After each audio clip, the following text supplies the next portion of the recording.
Hi, and welcome to Bululu Wellness, your guide to well-being. Here, we simplify health with practical and easy-to-use tools to help you live a healthier life.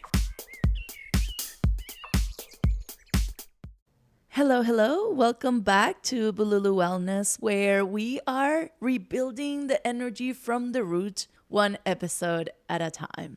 And today we're going to talk about freeze and how it sets into our bodies.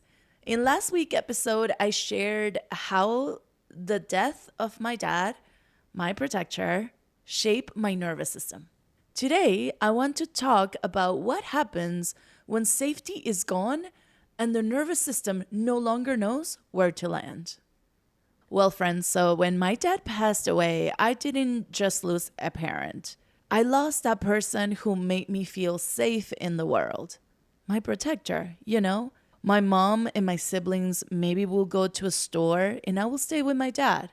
I honestly will see him and just give him a hug. He will be the person that will play for hours with me when my mom emotionally wasn't available.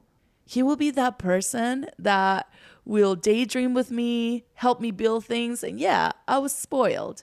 He will buy me all the things that my mom didn't want to buy me. So it hit me hard, just being alone by myself. And don't get me wrong, my siblings are wonderful people.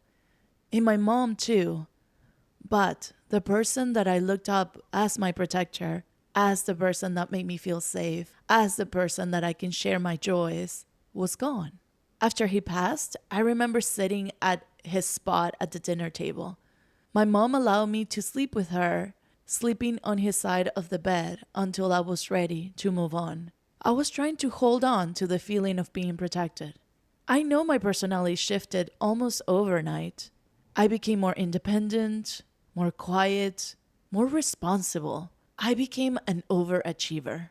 I started fixing things, helping my mom, making sure that she was okay, and trying to please everyone around me.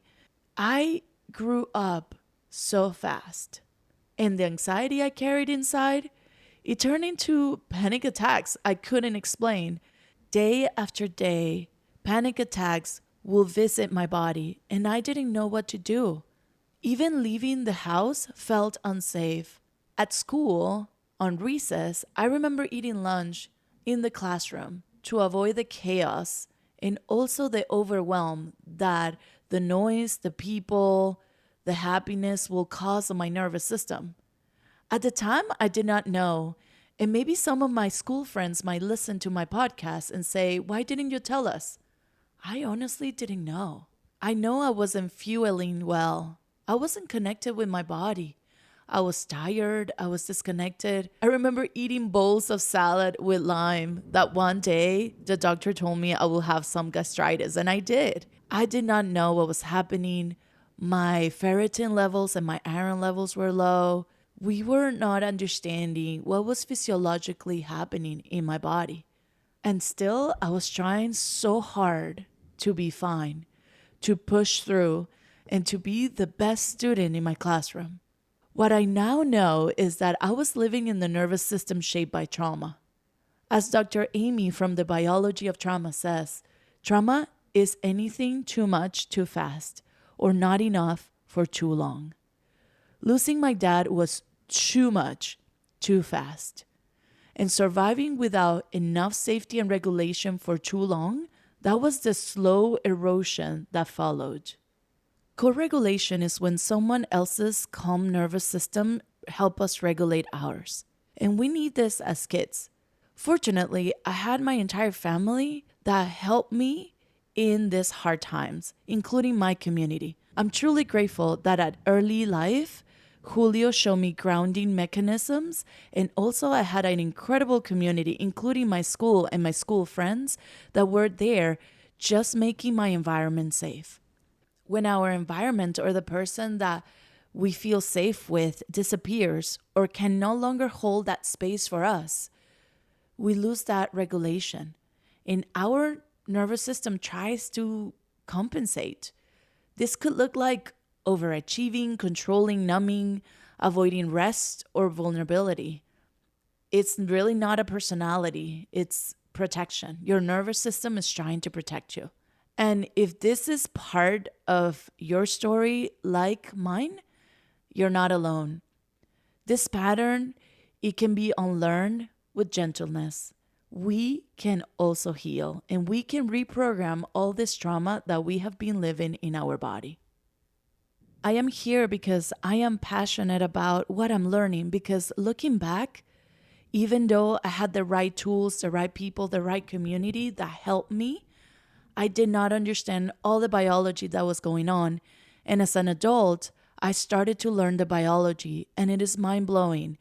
Not only to understand what was happening, but really learning tools that can help me guide others of how they can also co-regulate and how also they can ground themselves, especially if you have experienced trauma in your life. So friends, here is a co-regulation inspired grounding exercise that I want you to practice this week. Place one hand on your heart and one on your cheek. Feel the warmth. Let your body register your presence. Say to yourself, I am safe now. I don't have to do it all.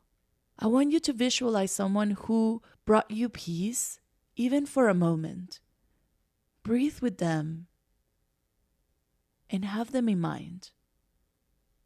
I want you to know that you are worthy of support always, and you deserve to feel safe again. Next week, I'll share how movement, specifically dance, helped me process grief when words didn't work. Until then, honor the parts of you that overachieve to survive. I am here for you. If you enjoy what you hear, subscribe and share it with someone who might need it. The more people join us, the closer we get to building a wellness community for everyone. Thank you for being here. Now let's navigate this bululu together. This podcast is not intended to diagnose, treat, cure, or prevent any condition or disease. If you need help, please seek professional care.